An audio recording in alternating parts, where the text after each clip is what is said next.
하나님의 말씀 받습니다. 사도행전 2장 1절로 이하 13절까지의 말씀 한 절 한 절 교독하시고 마지막 절은 함께 하도록 합니다. 오순절 날이 이미 이르매 그들이 다 같이 한 곳에 모였더니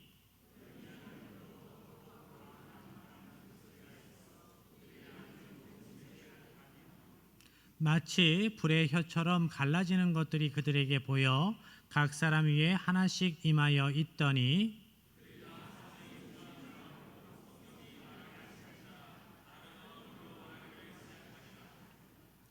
그때에 경건한 유대인들이 천하 각국으로부터 와서 예루살렘에 머물러 있더니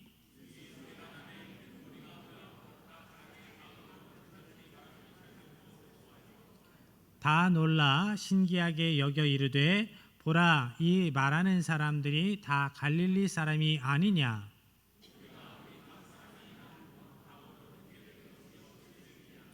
우리는 바데인과 메데인과 엘람인과 또 메소포타미아, 유대와 갑바도기아, 본도와 아시아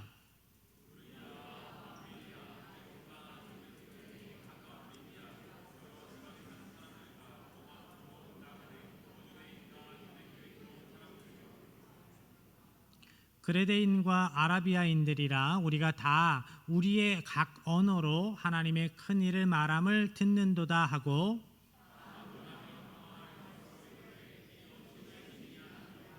함께합니다. 또 어떤 이들은 조롱하여 이르되 그들이 세술에 취하였다 하더라. 아멘. 여러분 성령 받으셨습니까? 성령님 여러분의 심령 가운데 함께 하십니까? 여러분이 성령님의 임재를 확신하든지 그렇지 못하든지 그것과 상관없이 여러분이 예수님을 그리스도로 나의 구주로 고백하는 하나님의 백성이라면 성령님 여러분의 심령 가운데 함께 하고 계십니다. 성령은 이렇게 말씀하세요. 고린도전서 12장 3절의 말씀입니다. 그러므로 내가 너희에게 알리노니 하나님의 영으로 말하는 자는 누구든지 예수를 저주할 자라 하지 아니하고 또 성령으로 아니하고는 누구든지 예수를 주시라 할 수 없느니라. 여러분 예수님 믿으십니까? 예수님 여러분의 구원자 되십니까? 여러분께서 예수 믿기 때문에 구원받음을 믿으십니까? 구원받았음을 믿으십니까? 그러면 진정 믿음으로 고백한 여러분의 심령 가운데 성령님 함께 하세요. 아멘이라고 말할 수 있는 것도 성령이 아니고서는 불가능한 일이기 때문입니다. 성령이 아니고서는 예수를 주시라 할 수 없다라고 분명하게 말씀해 주고 계시기 때문입니다. 예전에 한 청년이 저에게 찾아와서 이런 이야기를 합니다. 안 믿어져요. 교회를 열심히 나오고 청년부 활동도 열심히 하던 아이였는데 전에 사역지에서 안 믿어진다고 이야기를 해요. 솔직히 목사님 안 믿어져요. 그래서 제가 이렇게 이야기를 했습니다. 믿고 싶니? 예수님을 믿고 싶니? 진정으로? 네, 믿고 싶어요. 하나님이 창조주 하나님이신 것을 믿고 싶니? 믿고 싶어요. 예수님이 너를 위해 십자가 지셨음을 믿고 싶니? 믿고 싶어요. 그러면 같이 기도하자. 같이 기도하자. 하나님께 간구하는 심령에게 하나님은 은혜 주신다고 약속하셨으니까, 믿음 주신다고 약속하셨으니까 기도하자. 기도하자. 얼마나 솔직합니까? 내 안에 믿음이 없는데 믿음이 있는 척 그렇게 신앙생활을 할 수 있어요. 교회에서 열심을 낼 수 있습니다. 믿음 좋은 사람인 척 할 수 있어요. 그렇지만 진정 믿음이 없으면 구원받지 못합니다. 진정 믿음이 없으면 하나님께서 그 예배를 받지 않으세요. 믿음이 있어야 해요. 무엇보다 예수님에 대한 믿음이 있어야 하지요. 간절히 기도하는 가운데에 그 청년이 예수님을 인격적으로 만납니다. 하나님을 인격적으로 만나요. 성령 체험하고 신앙생활을 잘 해갑니다. 하나님께서 우리에게 약속하신 성령님, 우리가 간절히 구할 때 성령님 우리와 함께 하세요. 우리에게 약속하신 성령님은 하나님의 약속입니다. 하나님의 선물입니다. 하나님의 은혜입니다. 성령 강림의 약속은 오래전부터 하나님께서 주신 약속이었어요. 구약시대 오래전부터. 오늘 본문 말씀 뒤에 사도행전 2장 17절 이하 말씀에 보면 베드로가 구약 말씀을 잘 알고 있었던 유대인들에게 이렇게 설교를 하고 있습니다. 성령의 강림은 구약 요엘 선지자가 예언한 그대로 이루어졌습니다. 오래전부터 우리에게 약속되었던 하나님의 말씀이 성취되었습니다. 성령님 우리에게 오셨습니다.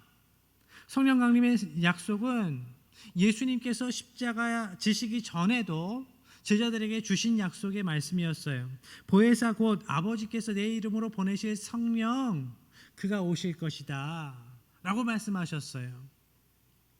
또 부활하신 후에도 예수님께서는 성령 강림의 약속을 반복해서 또 확증해 주십니다. 요한복음 20장 22절의 말씀입니다. 이 말씀을 하시고 그들을 향하사 숨을 내쉬며 이르시되 성령을 받으라. 성령을 받으라. 일부 예배 끝나고 난 다음에 어떤 성도님이 질문을 하세요. 예수님께서 성령을 주신 거 아닌가요? 이때? 어떻게 생각하십니까?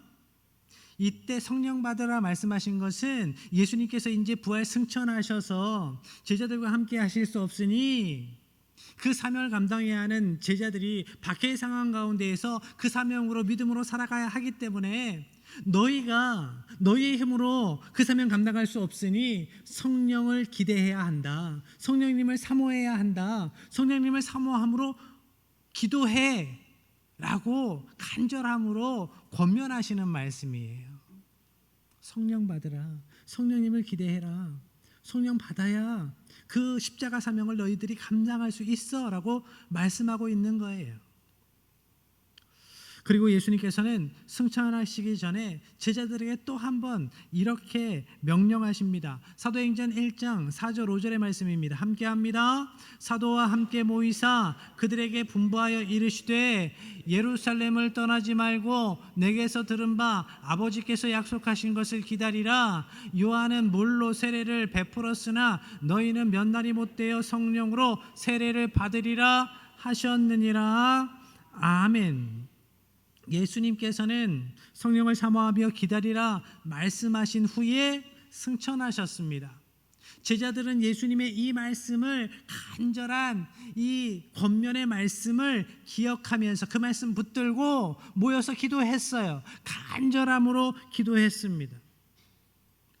하늘로부터 강한 바람이 불어옵니다. 그때가 된 거예요. 하나님께서 약속하신 그때, 예수님께서 약속하신 그 말씀이 이루어지는 그때, 그들이 모여서 기도하던 중에 오순절 날에 사도들과 성도들은 성령의 임재를 풍성하게 경험하게 됩니다. 1절의 말씀입니다. 오순절이 이미 이름에 그들이 다 같이 한 곳에 모였더니. 이미 이름에라는 표현을 원어로 살펴보면 예정된 때가 찼다, 시간이 되었다라는 의미가 있어요. 하나님께서 약속하신 그 약속의 시간, 하나님의 시간, 성령님의 시간이 이제 되었다라는 의미예요. 그들이 간절함으로 주님을 기대하고 성령님의 임재를 간절함으로 바랄 때 하나님께서는 그 기도를 들으시고 그들의 간절함을 보시고 하나님께서 약속하신 성령님을 보내주십니다. 그때 성령님의 강력한 임재를 경험하는데 하늘로부터 강한 바람 같은 소리가 나서 성도들이 모인 곳을 가득 채웁니다. 불의 혀처럼 갈라지는 모양으로 성령님께서 성도 각자에게 임하셨습니다. 4절의 말씀입니다. 그들이 다 성령의 충만함을 받고 성령이 말하게 하심을 따라 다른 언어들로 말하기를 시작하니라. 성도들 각자가 모두 성령 충만함을 받았습니다.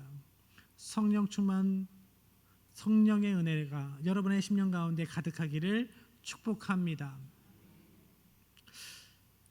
그런데 성령 충만이라는 것이 어떠한 모습일까? 어떠한 상태일까? 오늘 본문에 그 답을 찾을 수 있습니다. 그들이 다 성령의 충만함을 받고 성령이 말하게 하심을 따라라고 말씀하고 있어요. 공동번역에서는 그들의 마음은 성령으로 가득 차서 성령이 시키시는 대로라고 번역하고 있습니다. 그러니까 성령 충만은 어떠한 신비한 에너지가 내 안에 가득 차는 것이 아니라 우리의 심령에 성령님께서 가득하신 거예요. 여러분의 마음에, 여러분의 심령에 성령님 가득한 것. 그래서 성령님의 시키시는 대로 믿음으로 살아가는 것이 성령 충만입니다. 거룩하게 기도 열심히 하고 거룩한 모습으로 예배생활 잘하고 헌신하고 봉사하고 잘하는데 인생에 있어서 성령님께서 시키시는 대로 하지 않아요? 그러면 성령 충만한 사람일까요? 아닐까요? 아니에요. 인생의 갈림길에서 어떠한 결정을 내려야 할 때 기도하지 않아요. 성령님의 뜻, 하나님의 뜻을 구하지 않아요? 성령의 사람일까요? 아닐까요? 아니에요. 내가 거룩한 척 나 스스로도 속일 수 있어요. 그렇지만 진정 성령 충만한 사람인지 성령의 사람인지를 알 수 있는 방법은 보면 돼요. 성령님의 인도하심을, 하나님의 성령님의 시키심을 따라 살아가는지 안 하는지. 자, 초대교회 성도들이 성령 충만함으로 그 마음이 성령님으로 가득 채워져서 성령님께서 시키시는 대로 무엇을 했다 말씀하시죠? 4절 하반절의 말씀입니다. 성령이 말하게 하심을 따라 다른 언어들로 말하기를 시작하니라. 아멘. 그들이 방언을 하기 시작했는데 그것은 그들의 의지에 따라 한 것이 아닙니다. 성령님께서 주도하신 거예요. 그들이 훈련해서 된 것이 아닙니다. 그들이 의도해서 된 것이 아니에요. 그들의 입술을 성령님께서 움직이셨어요. 성령님께서 하셨습니다.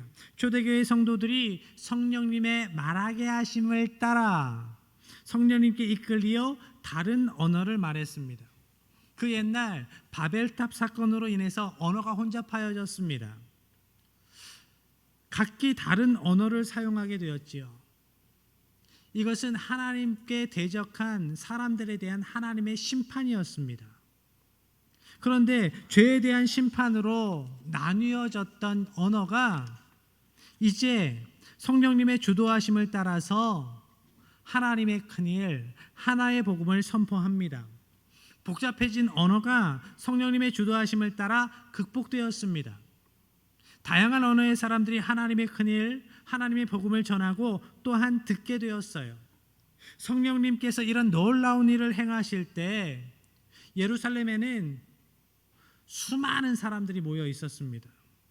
그들이 왜 모여 있었을까? 5절 6절의 말씀입니다. 그때에 경건한 유대인들이 천하 각국으로부터 와서 예루살렘에 머물러 있더니 이 소리가 나매 큰 무리가 모여 각각 자기의 방언으로 제자들이 말하는 것을 듣고 소동하여 다른 나라 다른 지역에서 살아가던 디아스포라 유대인들이 예루살렘에 와 있었습니다.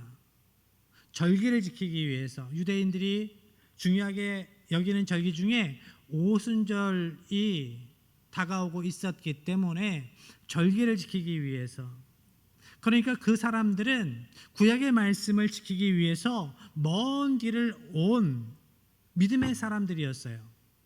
신앙생활 잘하는 사람들이었어요. 나의 신앙을 잘 지키기 위해서, 믿음생활 잘하기 위해서 생업의 터전을 내려놓고 어떤 사람은 2달, 어떤 사람은 3달, 4달, 5달 그 생업을 내려놓고 예루살렘으로 온 겁니다. 그러한 사람들, 신앙생활 잘 해왔던 그들, 그 신앙을 지키기 위해서 애쓰며 살아갔던 그 사람들도 예전에는 경험한 바 없는 경험을, 그들이 예전에 보지 못했던 광경을 보고 듣게 되는 겁니다. 초대교회 성도들이 성령 충만함으로 방언하는 소리를 듣는데, 디아스포라 유대인들, 그들이 태어난 곳의 언어로, 그들이 살아가는 곳의 언어로, 방언으로 말하는 그 모습을 듣고 봅니다. 많은 유대인들이 그 상황을 보면서 놀랍니다. 당황해요. 그래서 이게 어떻게 된 일이냐고 서로 묻습니다. 그런데 그 중에는 이 초대교회 성도들의 모습을 삐딱하게 보면서, 야, 저 사람들 세술에 취한 거야 라고 이야기를 해요. 우리네 말로 저것들 술주정하는 거야, 이렇게 이야기를 했던 겁니다. 빈정대는 거죠. 그런데 그들의 빈정됨, 그들의 조롱의 모습이 시간이 지나면서 바뀌어요. 조롱하고 빈정대는 모습이 두려움으로 바뀝니다. 왜 그랬을까요? 세상의 조롱에도 불구하고 믿음의 사람들이 그럼에도 불구하고 믿음으로 살아가요. 하나님의 말씀에 순종으로 살아갑니다. 참된 예배자로 살아갑니다. 그러면서 그들의 삶 가운데 성령님의 능력이 나타나요. 성령님의 능력으로 변화된 성도들의 삶의 모습을 보면서 세상이 조롱하기는커녕 두려워했다라고 말씀하고 있어요. 성령님의 강력한 임재를 경험한 초대교회 성도들의 삶이 달라졌습니다. 42절의 말씀입니다. 그들이 사도의 가르침을 받아 서로 교제하고 떡을 떼며 오로지 기도하기를 힘쓰니라. 42절 전체의 말씀은 공적인 예배, 공예배를 말씀하시는 거예요. 성령님의 임재를 경험한 성도들은 함께 모여 예배함을 가장 귀한 일로 여겼습니다. 코로나 시절을 보내면서 많은 교회에 많은 예배의 자리가 비었습니다. 이제 주일 예배 점점 회복되고 있지만 수요 예배, 금요 예배는 여전히 많은 자리가 비어 있어요. 예배가 회복되어야 해요. 우리가 진정 성령님의 사람이라면, 믿음의 사람이라면 공예배를 귀히 여겨야 합니다. 모든 공예배를 귀히 여겨야 해요. 성령님의 임재를 경험한 성도들은 모여서 예배함을 귀한 것으로 생각해야 합니다. 초대교회 성도들이 성령 충만함을 입었을 때 그들의 삶이 예배 중심의 삶이 되었습니다. 여기에서 힘쓰니라 라는 원어를 살펴보니까 헌신하다, 충실히 이행하다, 전념하다라는 뜻으로 나오는데 현재 능동 분사로 되어 있어요. 그러니까 한 번, 두 번 열심히 열렬하게 찬양하고 기도했다, 예배했다, 이것이 아니에요. 계속 그들은 전념해서 예배에 집중해서 살아갔다라는 겁니다. 그들의 삶의 중심이 예배로 바뀌었다라는 거예요. 예배 중심의 삶이 되었다. 이러한 초대교회 성도들을 세상 사람들은 어떻게 보았는가? 43절의 말씀으로 이어갑니다. 사람마다 두려워하는데 사도들로 말미암아 기사와 표적이 많이 나타나니. 아멘. 오순절 성령 강림 사건 이후에 사도들을 통해서 놀라운 기사와 이적이, 표적들이 많이 나타났습니다.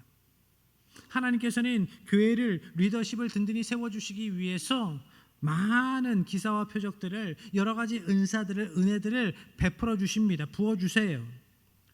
보이는 것이 전부가 아니다, 보이지 않는 영적인 세계가 있다라는 것을 알게 하시려고 주시는 은사들이 있어요.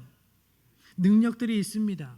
때로 성도와 교회를 위로하시기 위해서, 힘주시기 위해서 은사를 주시고 말씀을 주십니다. 하나님이 지금 함께 하심을 알려주시기 위해서, 영적인 권위와 영적인 질서를 세워주시기 위해서 하나님은 은사와 능력을 부어주세요. 그러한 은사와 능력 중요하지요. 귀한 것입니다. 그런데 오늘 본문 말씀에 사람마다 두려워하는데 라고 말씀하실 때 사람들이 사도들을 통해서 하나님께서 주신 그 기사와 표적을 보고 두려워했다라고 이해하기가 쉬워요.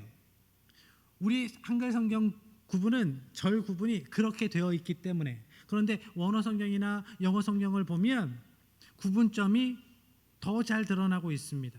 예루살렘의 사람들은 기사와 표적을 보고 먼저 두려워한 것이 아니라 바로 앞에 42절에 나타나고 있는 성도들의 변화된 삶을 보고 두려워했다라는 겁니다.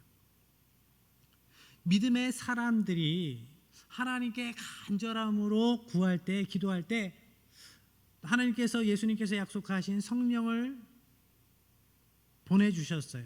성령님 충만함으로 임재하셨을 때 그들의 삶이 예배 중심으로 바뀌었습니다. 그들의 삶에 변화가 있는 모습을 보고 세상 사람들이 저게 뭐야? 두려워합니다. 바로 옆에 있는 사람이에요. 이웃 사람들입니다. 그들의 형편을 아는데 그들의 형편에서, 그들의 지금 상황에서 저렇게 신앙생활하기 힘든데, 저렇게 감사하기 힘든데, 저렇게 찬양하기 힘든데 그들이 나는 이해할 수 없는 기쁨이 넘쳐나요. 나는 이해할 수 없는 찬양을 해요. 그러면서 이게 뭔가, 진정 그들이 믿는 하나님은 진짜구나, 그들이 진정 생생한 믿음의 삶을 살아가고 있구나 보면서 두려운 마음을 갖습니다. 저들 안에 하나님 함께 하시는구나. 하나님께서 간절함으로 구하는 주님의 백성들에게 성령님을 허락하여 주시고 성령님 함께 하실 때 그들의 삶이 예배로, 믿음으로 굳건히 세워져 갑니다.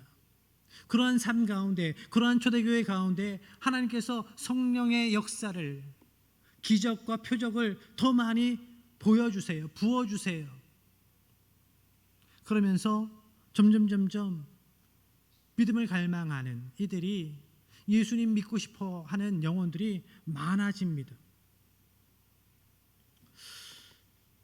출애굽기서에 보면 가나안 사람들이 이스라엘 백성들 보고 두려워했다라고 말씀하고 있어요. 왜 두려워했습니까? 하나님께서 이스라엘 백성들과 동행하시면서 그들을 인도하시고 보호하시고 먹이시는 것을 그들이 보았기 때문이에요. 그들의 삶이 하나님 중심의 삶임을, 믿음으로 살아가는 삶임을 가나안 사람들이 보았기 때문입니다. 그리고 오늘 본문 말씀에 예루살렘 사람들이 초대교회 성도들의 삶의 모습을 통해서 하나님을 보았어요. 하나님께서 그들 가운데 역사하시는 모습을 보았습니다. 하나님께서 그들과 함께 하시지 않으면 저렇게 살아갈 수 없는데, 저렇게 감사할 수 없는데, 저렇게 기뻐할 수 없는데. 여러분, 세상 사람들이 여러분을 이해하겠습니까? 믿음의 사람들이 죽음을 앞둔 그 시간에도 감사해요. 웃는 모습으로 믿음의 권면을 합니다. 자녀들에게 이제 시한부 선고를 받고 얼마 남지 않은 시간에도 믿음의 지체들에게 권면해요. 자녀들에게 권면합니다. 옆에 훨씬 경증으로 입원한 다른 환자들에게 복음을 증거해요. 기쁨으로 웃으면서 자녀들에게, 얘들아 슬퍼하지 마라, 우리 천국에서 다시 만나자, 곧 만나자. 예수님을 진정 알지 못하는, 성령님을 알지 못하는 이들이 그 모습이 이해가 되겠습니까? 그렇지만 이상한 거예요. 이상하면서도 두려운 거예요. 이게 뭐지? 진짜 뭔가 있구나. 진짜가 그들 안에 있구나. 진정한 믿음이, 진정한 진리가 그들 안에 있구나 보는 거죠. 그것을 깨닫고 두려워하면서 하나님을 경외합니다. 오순절 성령 강림 사건으로 인해서 방언하고 하나님을 찬양하는 초대교회 사도들의 모습을 보았던 이들이 처음에는 야 저거 숙주정하는 거야 라고 조롱하는 이들도 나중에는 하나님을 두려워합니다. 그들을 통해 하나님을 보면서 놀라워해요. 그래서 조롱할 수 없게 되었습니다. 오늘날 세상이 한국교회를 조롱해요. 그렇지 않습니까? 많은 SNS에서 뉴스에서 그런 이야기들을 듣습니다. 왜 그런가요? 오늘날 한국교회가 한국교회 성도들이 예전보다 방언을 못해서요? 기적이 예전보다 없어서 그렇습니까? 아니거든요. 오늘날 한국교회의 삶이, 성도된 우리의 삶이 예전만 못하기 때문입니다. 이것이 안타까운 일이고 아픈 일이지만 인정해야 해요. 예전에 오늘보다 더 없이 살았고 더 힘든 삶의 문제 앞에서도 믿음으로 헤쳐나아갔던 더 간절함으로 무릎 꿇었던 그 시간을 통해서 세상이 하나님을 보았어요. 그런데 오늘날 더욱 부요해졌는데 한국 교회를 통해서 우리를 통해서 세상이 하나님을 보고 있는가? 우리 교회를 통해서 하나님을 본다면, 세상이 하나님을 본다면 세상은 교회를 조롱하지 못해요. 믿음의 사람들을 조롱하지 못합니다.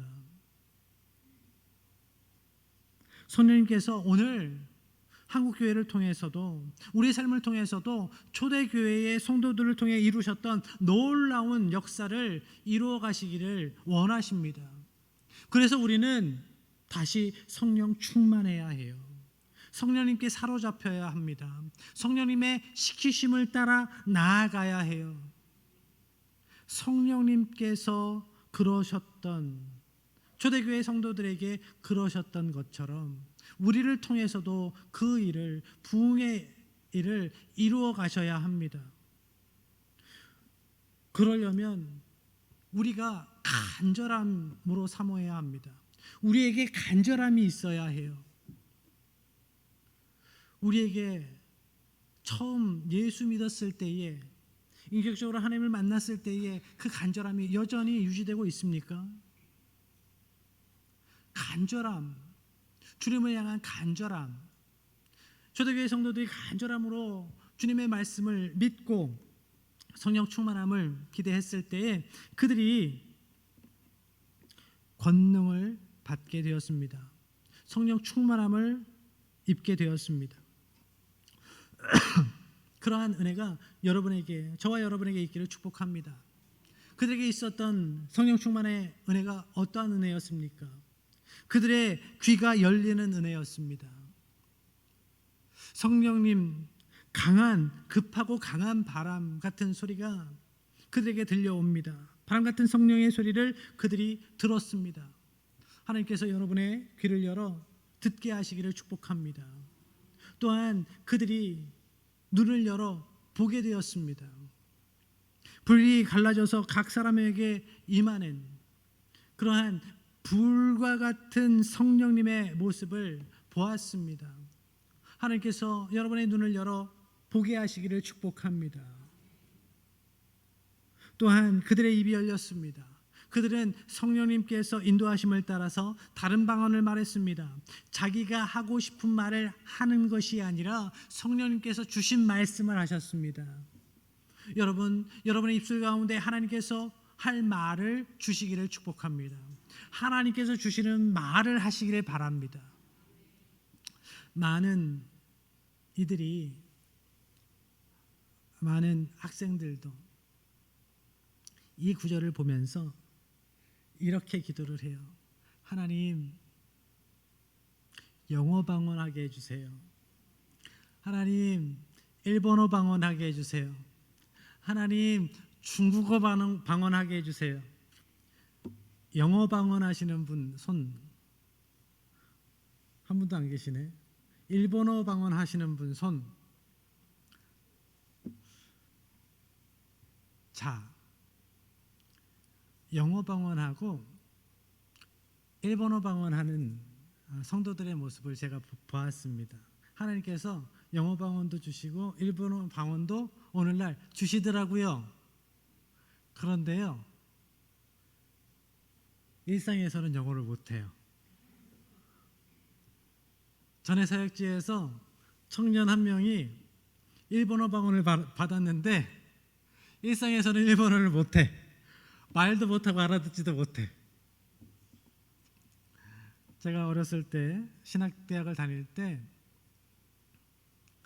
밤에 잠꼬대를 하는데 히브리어 배울 때는 히브리어로 잠꼬대를 하고 헬라어를 배울 때는 헬라어로 잠꼬대를 하고 독일어를 배울 때는 독일어로 잠꼬대를 했어요. 그래서 제 동생이 형 요즘에는 무슨 나라 말을 배워? 신학대학에서? 그러는 거예요. 요즘에 헬라어 배우는데 아 그렇구나 그래요. 그런데 문제는 뭐냐? 눈을 뜨면 못해. 눈을 뜨면 못해요. 잠꼬대를 했던 것은 그게 스트레스가 되어서 잠꼬대를 했던 것 같아요. 여러분, 내가 하고 싶어서 하는 게 아니에요. 하나님께서 주시는 은사는, 하나님께서 주시는 방언은 내가 하고 싶어서 내 말을 하는 것이 아닙니다. 하나님께서 주시는 말씀을 하는 거예요. 하나님께서는 오늘도 은사를 주세요. 방언의 은사도 주시고 치유의 은사도 주시고 통변의 은사를 주셔요. 그런데 그것은 나를 위한 것이 하나님께서 나의 욕망을 채워주시기 위해서가 아니라 나를 위해서, 또한 우리를 위해서, 주님의 몸된 교회를 위해서 주시는 거예요. 그것을 기억해야 합니다. 우리의 삶이, 우리의 교회의 사역이 모두 그러해야 해요. 성령님의 주도하심을 따라 성령님께서 시키시는 대로 해야 합니다. 우리의 귀가 열려서 주님의 음성을 들어야 하고 우리의 눈이 열려서 성령 하나님께서 일하심을 보아야 합니다. 우리의 입술 가운데에 내가 하고 싶은 말이 아니라, 내 말이 아니라 성령님께서 내 입술에 주시는 말을 해야 해요. 그때 성령님께서 일하십니다. 성령님의 능력을 생생하게 경험합니다. 주님께서 성령님이 임하시면 너희가 권능을 받게 된다라고 말씀하셨어요. 어떤 권능일까요? 예수님께서 말씀하신 권능은 어떤 권능일까? 선언적인 권능이에요. 선언적인 권세, 복음을 선포하는 능력입니다. 하나님께서 우리의 심령 가운데에 복음을 주셨어요. 우리의 입술에 복음을 주셨습니다. 그 복음의 말씀을, 예수 이름을 선포할 때에 그 이름의 권능이 나타나요. 여러분, 하나님께서 여러분에게 권세를 주셨음을, 선언적인 권세를 주셨음을 기억하시기 바랍니다. 하나님의 백성들에게 말의 권세가 있어요. 그래서 말을 잘해야 합니다. 말을 잘해야 해요.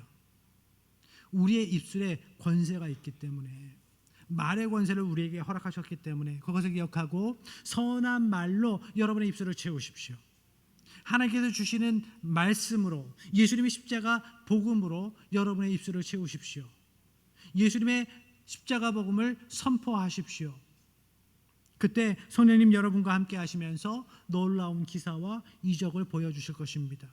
성령 충만함으로 변화된 삶을 통해서 하나님을 세상에 증거하는 하나님의 백성들이 다 되시기를 주님의 이름으로 간절히 축복합니다. 이 시간 성령님의 충만한 임재를 기대하면서 우리 다 함께 찬양하겠습니다.